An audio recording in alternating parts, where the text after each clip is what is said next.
Hello. Our topic for today is about elevations and sections. We will start first talking about elevations. So, this is something that we already saw.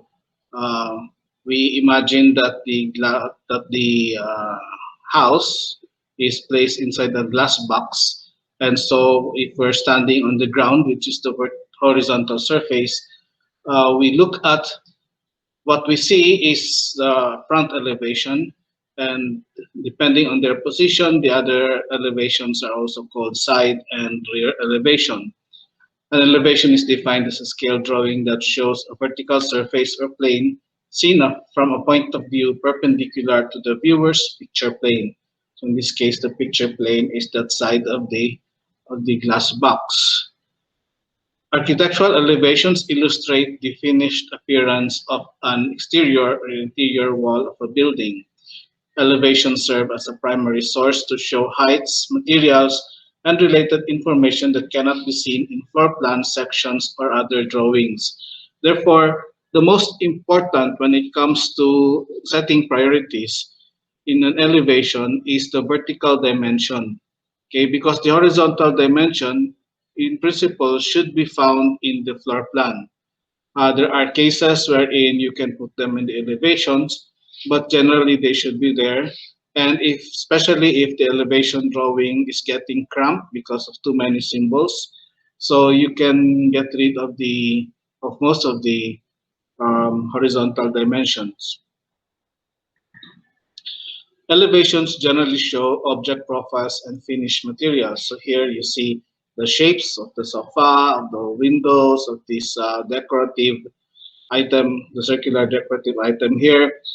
And then we also, in some instances, even reflect the texture of the material. So we know that this is wood, this is tiles, and this is sand finished plaster. Okay, especially that we also identify them with notations. And then it also shows relationships of different parts of objects such as doors, drawers, and top surfaces of a cabinet. So we know from this drawing, for example, that there's a cabinet on top of this counter and it is higher by so much. And then there's a backsplash here. Okay, and then that this cabinet is beside another cabinet and beside the dishwasher. So we see their positions. And finally, elevations show vertical dimensions of an object that cannot be found in a plan view. In some cases, horizontal dimensions are also shown for clarity. So I mentioned earlier that there are exceptions, especially if the horizontal dimensions cannot fit anymore in a floor plan because of the detail or the silhouette that you see in the floor plan, the profile, does not emphasize, for example, in this case, the frames of a door. So this is more pronounced in an elevation, therefore uh, we place the dimension on the elevation. So in the floor plan, we can probably see the door simply as two leaves opened. We do not see the frames or the design. That's it.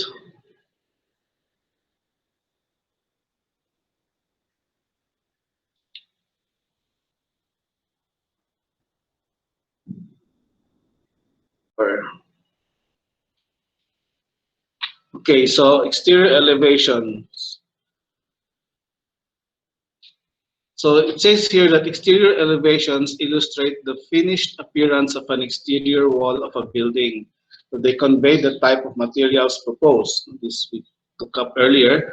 Types of doors and windows, the finished grade, roof slope, sorry, and foundation footings and selected vertical dimensions. So elevations assist the designer in visualizing how proposed doors and window types and locations on the floor plan will influence the appearance and style of the structure. Okay. Although we start off with a floor plan and we indicate the locations of doors, sometimes after studying the elevation, we realize that we have to manipulate the widths of the floor plan and then their location so that it fits our concept of the drawing. For example, we wanted uh, we have a concept in terms of massing or fenestration. So in this example here, maybe the original is that there are just isolated or independent windows in the middle of the wall. But then when he made elevation, it looks better if the window is from wall to wall, no, or from column to column. So then we have to make an adjustment. And when it comes to the second floor, for example, originally there might be a window here, but later on the designer realized that okay, I need a place to put up the um, um, what do you want the name of the shop. So he sacrificed this wall and this part, this bay, and made a wall out of it instead of putting windows. Now, exterior elevations are identified with a title and scale. So here we have the front elevation, and then we have the scale at the bottom.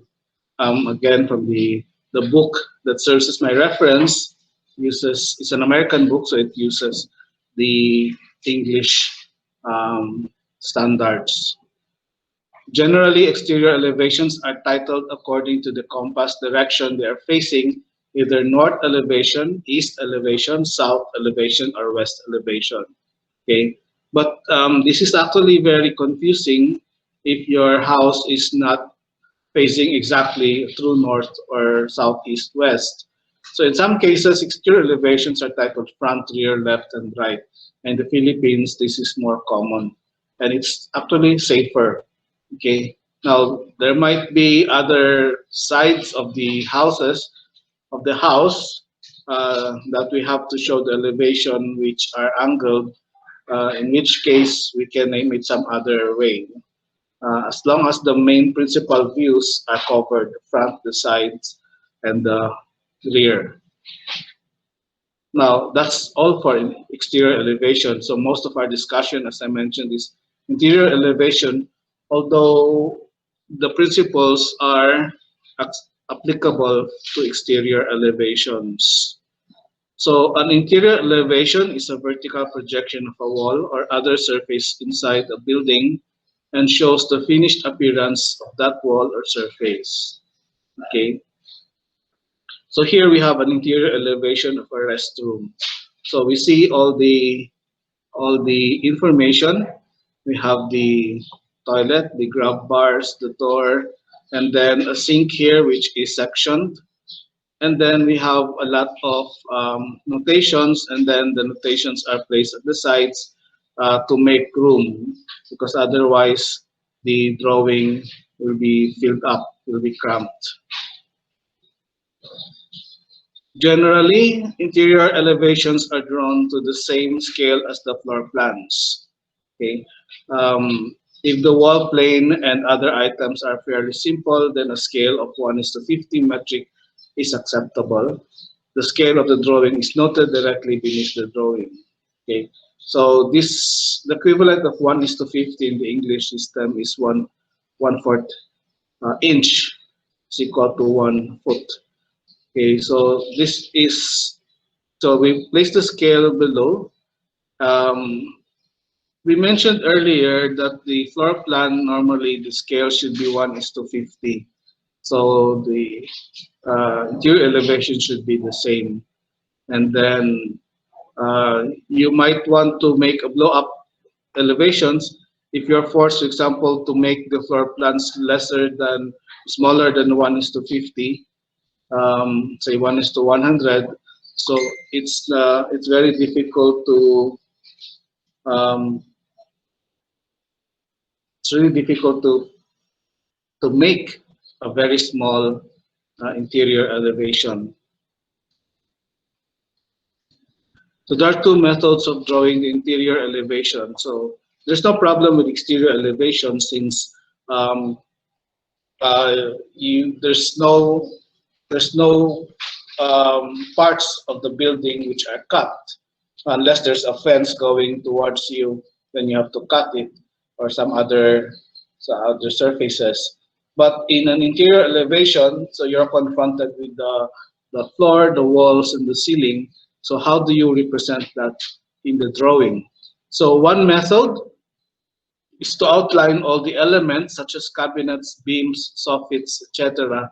that project towards the viewer and establish the limits of the elevation, the wall elevation. So here, so this is like a mirror image. But then here on the left, you see that you only outline the whole thing. It's as if they're um, one component. If this were a SketchUp. So you don't show any detail. You don't show the difference between a cabinet and the wall. So as long as it's sectioned, it becomes part uh, of this area. Okay. The other method depicts these items in cross section, often showing construction details, materials, and other hidden items. So here, the wall is seen, and then we also see the materials inside the cabinet, even the lumber, the wood used, the shelves. And so what we do is that we only outline in heavyweight line, the main outline of the or the main form of the section portion. Then everything else inside is uh, done with a fine line. Now, especially for interior designers, and I don't know about yeah.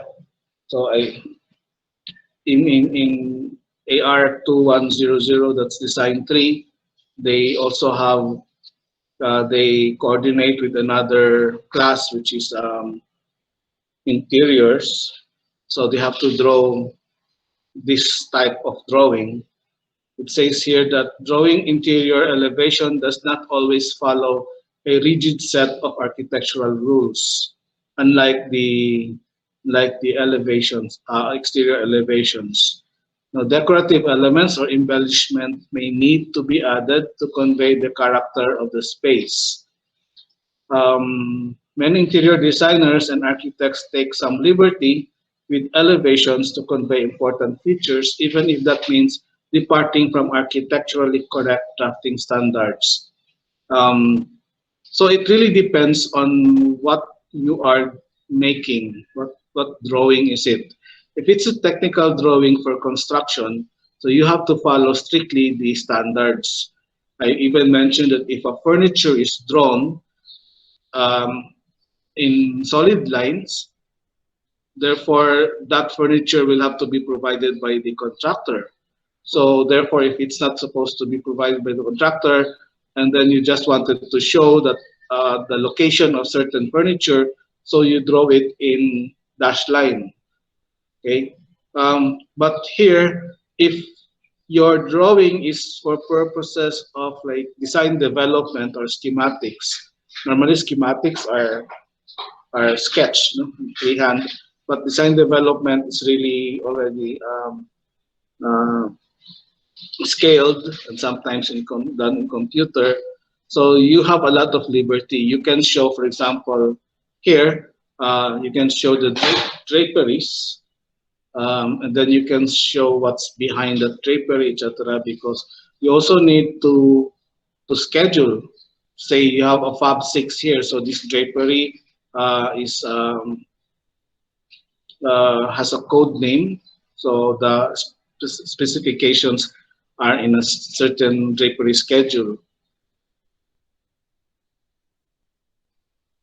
Now, generally, when drawing interior elevation of doors, windows, and built-in cabinetry, such as in a kitchen, bath, or office, dashed lines are used to indicate hinge location and door swings. The angled dashed line near the midpoint of the door points to the hinge side. Um, I think, yes, in elevations, not only interior, also exterior. So whenever there is a swinging element, especially doors or casement windows, cabinet doors, so one side is always has a hinge. Okay, that's where it swings, and you locate that by using these dashed lines here. example, in the cabinet, you see there's a diamond pattern or a triangular pattern each panel. So it's like pointing to a side, and that side is where you put the hinge. Okay, because it's also possible that these cabinet doors open at the same side, no? So not like this that they open wide, and then it's also depending on the designer if they want to open it in the same way. So notice also that we have a dashed line here to indicate the countersunk sink. Okay.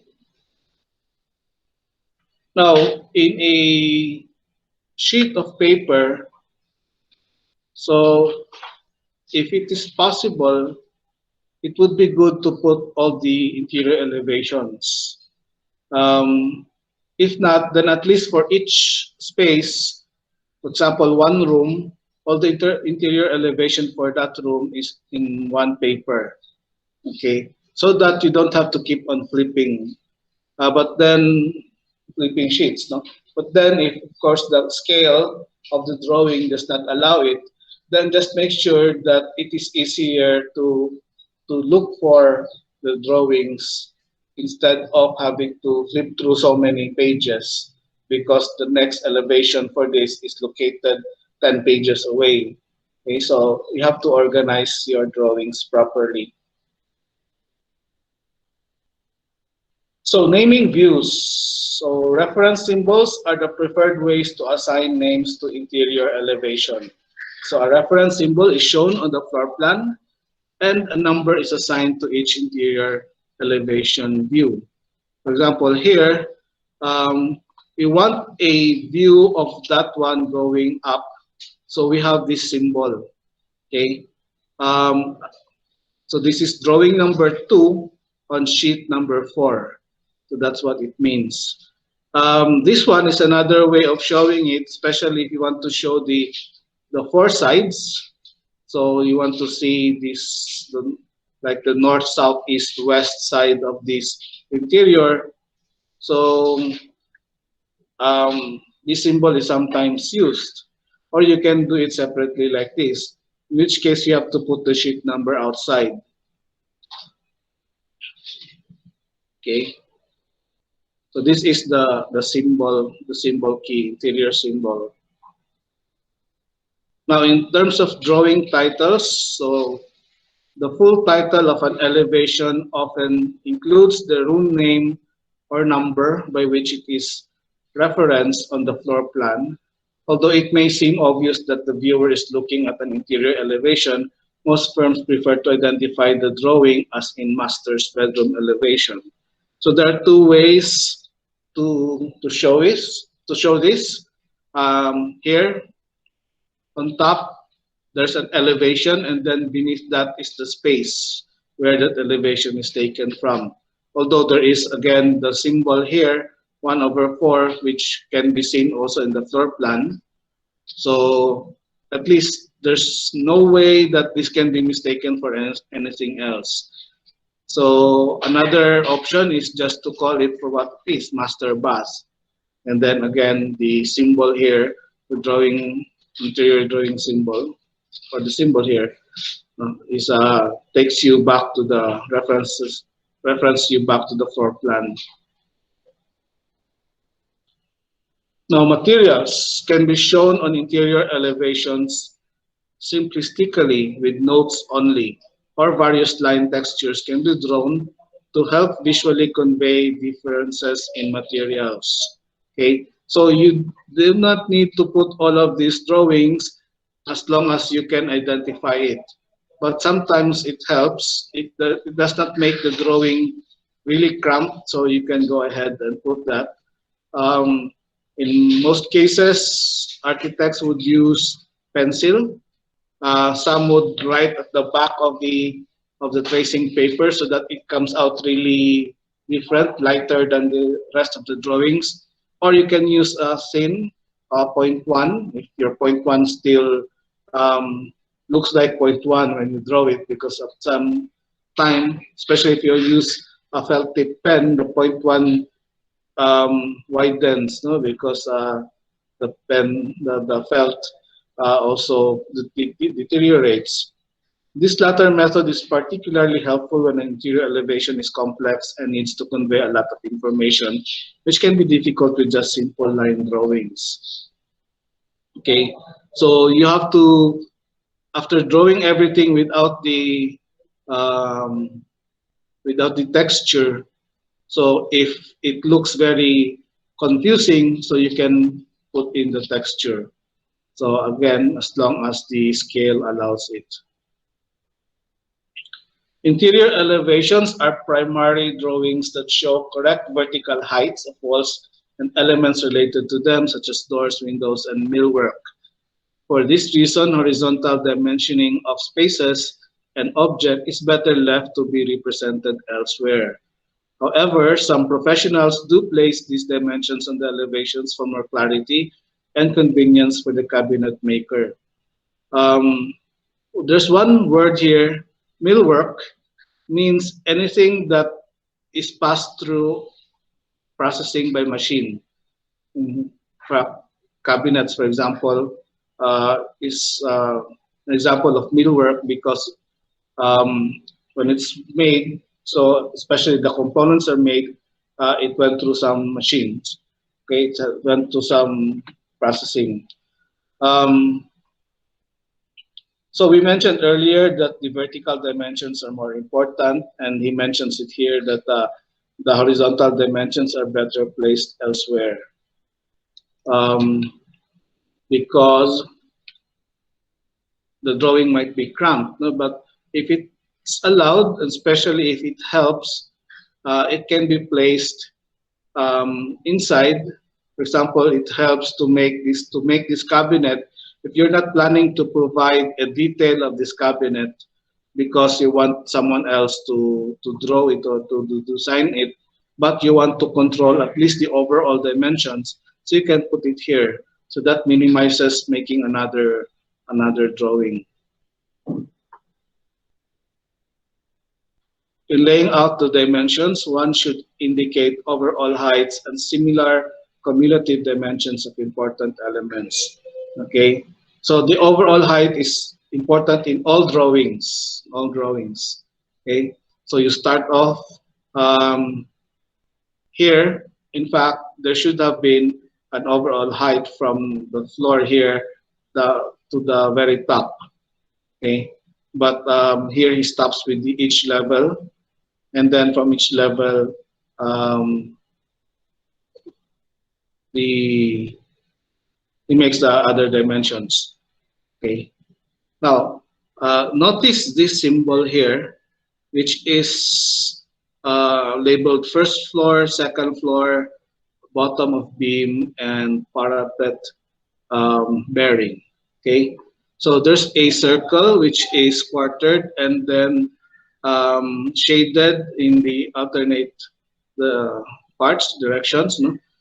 So this is called elevation symbol, and then this is a, you put this only on important levels of the dimension of the elevation, specifically the floors. So the first floor line, second floor line, and then when there's no more floor, the bottom of the beam. Okay, the bottom of the beam is the top also of, I mean, the bottom of the, yeah, actually here it's the bottom of truss in the Philippines. Most common is the bottom of the truss because it's the top of the beam. So there's a difference, no? And then also here, this is a parapet. So this is the last line. Or if this is a roof, it would be the ridge line. Okay, the ridge of the roof, the pointed part. So you do not use this symbol in all the vertical dimensions, only on important parts of the house. Okay, and also when you, if you decide to put the distance or the dimension here of this elevation symbol, it's cumulative. So for example, from here to here is 18 feet. okay, or 5,486 millimeter. But um, in the second and the here you have to add this 2 and then put it here if you want to put the dimension. So this is like it's well, it's commutative, so it shows a different dimensions. So this is always referred to the 0, 0 or the very bottom elevation. So normally we have what we call a 0, 0 elevation, and it's normally the ground elevation. Now, if you're um, it's not in this book, but in principle, in the good practice is if you are doing a house, the 0, 0 is normally the crown of the road. You know, the road in the middle, it's supposed to slope, no, up towards the middle, and so the middle is the highest part of the road. So therefore, it's not flat because the idea is that when it rains, the rain is supposed to go to the sides where you have the gutters and where you have the drainage. Okay, so that's the crown of the road, which is the center of the road. That is supposed to be the 0, 0. Okay, and then from there you locate your first floor or your ground near the first floor, whatever, the second floor. So that's your 0, 0 elevation. But most of the time, when you design, you don't even know this data unless you go to the site. And unless the site itself is like a subdivision where the road is already there, and you can do that with a transit, or you can ask your surveyor to locate. That's why if this data is not available, your 0, 0 will be the assumed ground from where it's flat, no? Because the ground originally may not be flat, but then you have to flatten it. Then you have to work your way up when you build the house. So the finished grade line is your 0, 0. Now, it's also possible that you want to assign your 0, 0 as your main floor line inside the house. Why is that? Because you do not even have the data outside. You do not know what it looks like, how it would look like, etc., etc. And the only certain reference that you can make is your own drawing, and then the only which is the ground floor plan. So anything going up is positive, anything going down is negative.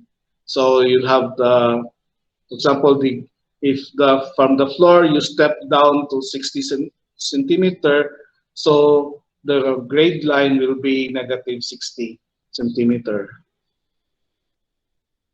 So I hope you got that. No?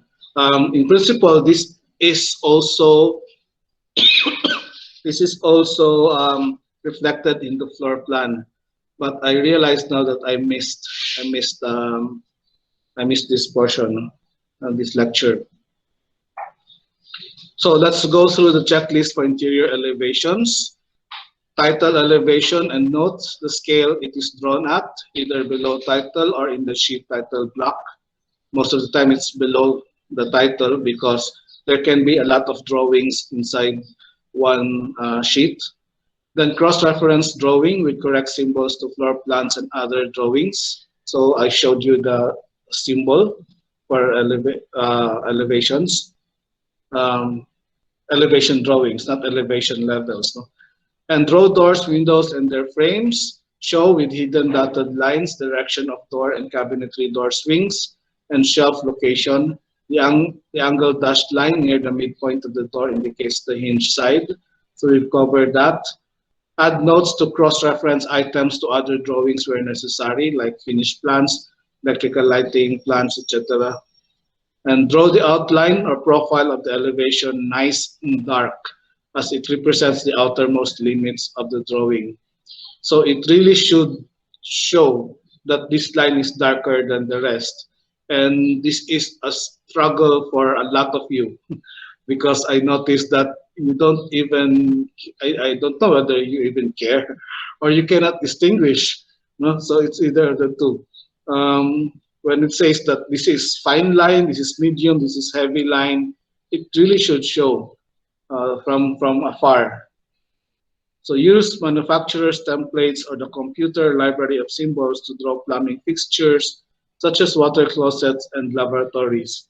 Now, in reference to your previous exercise, which is the floor plan, there was a toilet. There were at least two toilets there. But then when you drew the lavatories, the bathtub, and the water closet, they're really very small. And then the sketch, of course, was very small because anyway, it's just a sketch. But when you actually draw it already for construction drawing, you have to take note of the actual dimensions. Actual dimensions. No? You have to search for it. Okay? And then you cannot tell me that you cannot search, you don't know where to search. There's Google. Okay, there's your computer, there's your phone, there's the internet. So you can easily find the dimensions of a lavatory, the dimensions of a water closet. In terms of notation, draw and note appliances, equipment such as refrigerators, dishwashers, washer dryer, microwave, trash compactor, etc. If an item is not to be supplied by the contractor, add a note that it is NIC, not in contract or supplied by the owner. Okay. I mentioned to you that if it's not to be supplied by the contractor, you have to draw it in dashed line. But if you really want to show how it looks like, then you have to put that note NIC. But in the Philippines, it's more common for us to say microwave, example, microwave owner supplied, okay, in the parentheses. So that's very clear. Okay, so if there's a dispute, they just look at it. Okay, here's a note. It says owner supplied, so I will not provide it. Okay. Then call out with generic names, wall and base cabinet materials, wainscot, moldings, chair rails, and shelves, adjustable or fixed. Now, what's with the generic names? Okay, unless you are really very obsessive compulsive, so you actually actually, this is practiced by some architectural firms, which is quite advanced. They have the book of specifications. For example, in terms of paint, what brand, what model. So all the numbers are there. And then they might put a code. So this code represents this kind of paint, this color, this model, or this product, something, product code. And then in your drawing, if that is used in a wall, so you note that, and then you use also the code. So it can be as detailed as that, but otherwise, in most cases, you just put something like paint finished.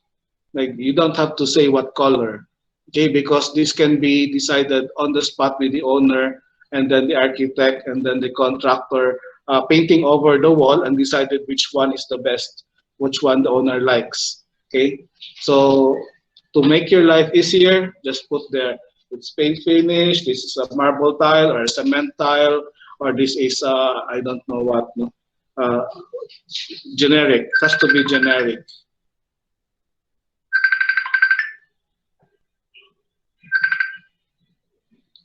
Okay.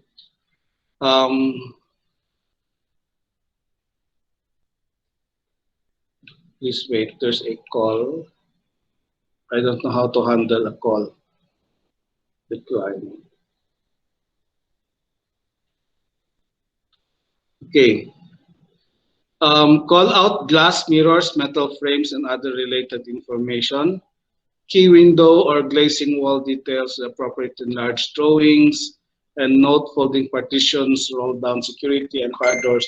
Simply to let them know that what these are, what these materials are. Okay. I'll just inform this that I have online class.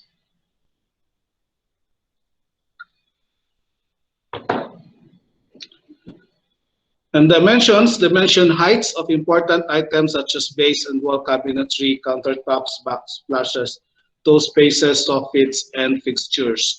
Now, there are a lot of technical terms in terms of cabinet making, like backsplashes and toe space.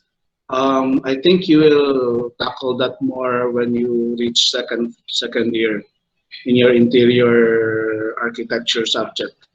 So dimension, miscellaneous trims, moldings, wall surfaces, treatments such as wainscot, chair rails, handrails, and grab bars.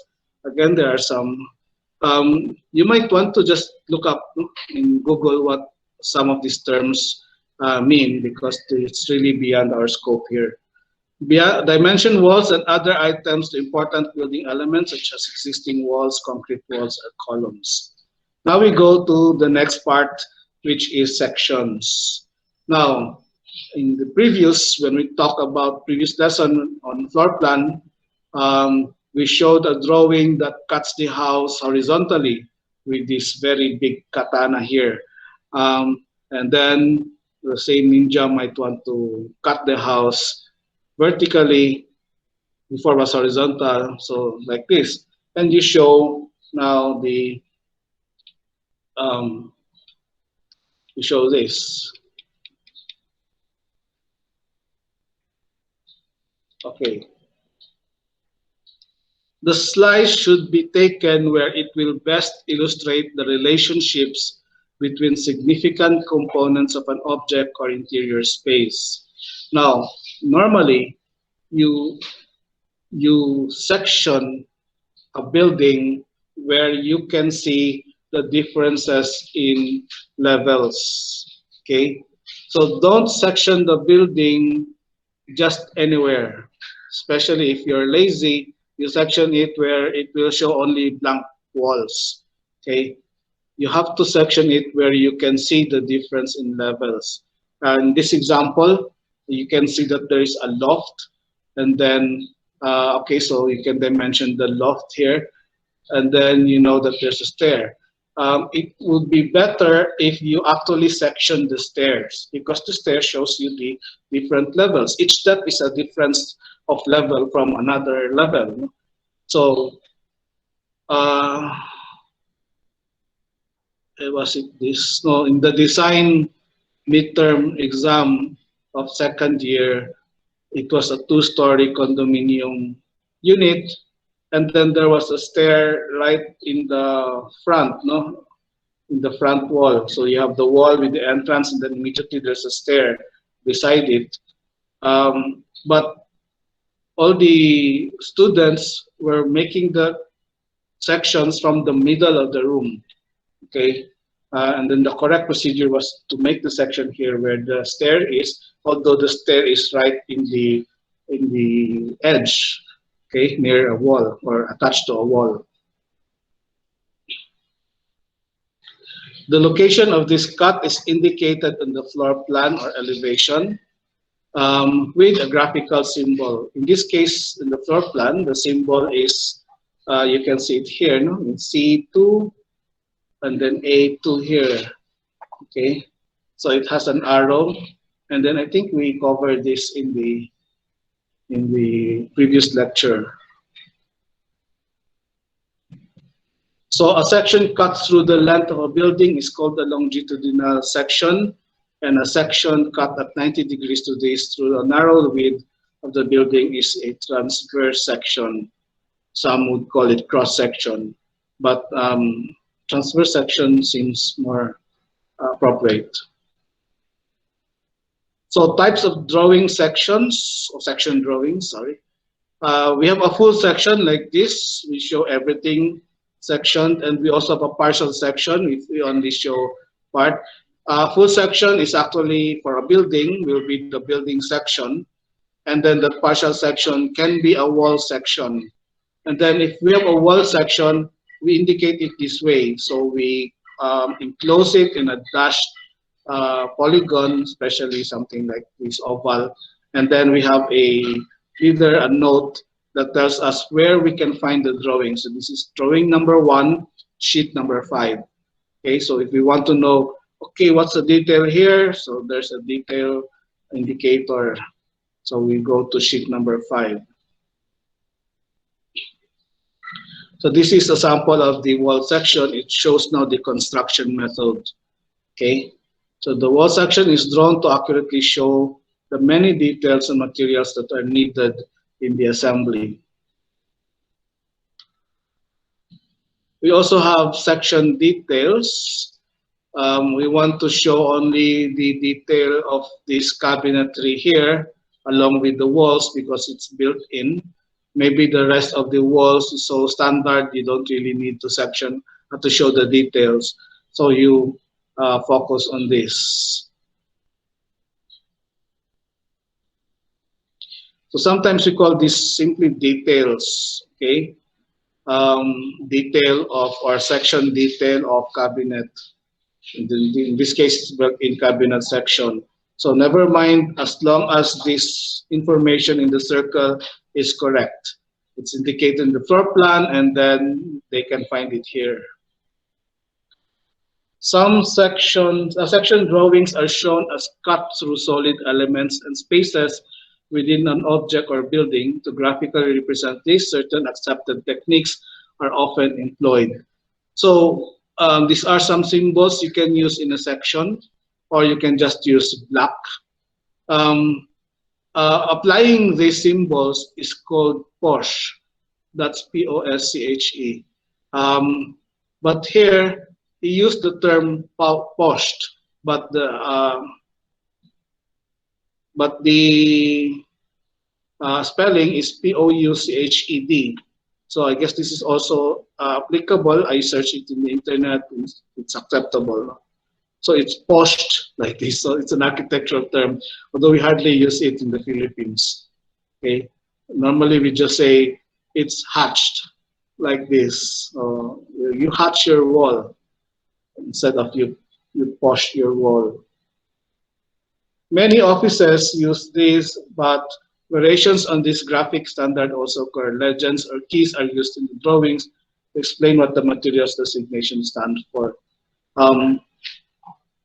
Here, we already talked about this, that when you section showing the materials, the outermost outline or the form of the section portion is makes use of heavy line, and inside you make use of fine line. So in this case, I'm not even very impressed by the drawing because I would have wanted this to be heavier. Now, although we have a detail or section of cabinet, we still need to put an even more detail of a part, okay? Because even with this drawing, it's just too small to put anything else. So therefore, you can again enclose it, but this time, since it's very small, you don't need the dashed line. You can do a solid line or a circle, and then put the symbol here, the reference. So this is BA9-2. Okay, so if you look for the drawing, you see it here, drawing B in sheet A9-2. And then you can put more details. So checklist for section drawings. Title the drawing and note its scale. Again, it's for all drawings. Key the drawing to other section plans or related drawings. So there should not be a drawing which is floating because it's not keyed somewhere else. Okay. Make sure materials rendered in section view are commonly recognized graphic symbols, or place a nearby note or key and legend indicating their meaning. So if you want to invent your own symbol, make sure you put a legend. Vary the line weights to make the section clearly understandable as to map materials shown in section voids and other objects seen beyond the section cut. Okay. In terms of notation, note special materials, features, clearances, alignments, and other important items. We've covered that. Call out room, space names, or numbers that section refers to. Then cross-reference the section drawing, carefully checking for accuracy and completeness of information. In AutoCAD, if you are already a proficient user in AutoCAD, like me before, but now I don't know if I'm still proficient because there are new updates on AutoCAD and have not been working on the updates. There's a they have this feature called sheet sets, okay, where when you make an automatic reference, for example, you point to this drawing and then you put a reference number and then you make a drawing somewhere else. The reference numbers in both drawings are connected so that if you change, you put these drawings in another sheet, the sheet number, the bottom will change, and then the sheet number here will also adjust. So that's very good, no? But you have to be always focused, otherwise you forget. No? But before that, or most cases in an architectural firm, the job captain, it is his duty to go over the drawings and make sure that all of these references actually match. Okay, so if there's a reference for a drawing here, he looks for that drawing in that sheet, and then, okay, so this is correct. Otherwise, he makes that adjustment. Okay, but okay, if you have a job captain, so don't make it very difficult for the job captain, just do it right. You know? Use manufacturer's templates or CAD images for drawing plumbing fixtures such as water closets and lavatories in the sections where they might show. So one of these days you just have to learn how to use CAD, especially CAD images from suppliers. Okay, so that you don't need to draw it yourself. You just get it from them and then you put it there, and then it's clean because if you, especially it's the product that you're supposed to use. So you don't have to make any more adjustments on site. So in buildings and interior sections, draw and note appliances, equipment such as refrigerators, dishwashers, washer dryer, microwave. Again, we covered this. Specify or clearly show substitute construction material. Okay, if it's necessary. Call out with generic names, walls and cabinet-based materials, mirrors, wainscot, moldings, chair rails, and shelves. In interior sections, call out generic wall finishes. Again, the generic names. No? And finally, dimensions. In building and interior sections, add vertical dimensions tying important elements such as floor levels together. So dimension important items horizontally where they are not shown on reference plan views. We've covered that. Dimension clearances, alignments, and other controlling factors. And dimension ceiling heights, soffits, and other headers. Okay. So there are so many, and then the only way I can actually make sure that you didn't miss anything is when you do your exercise, and then I can point out the mistakes because probably it's something that you missed out, you forgot. Okay. For classwork,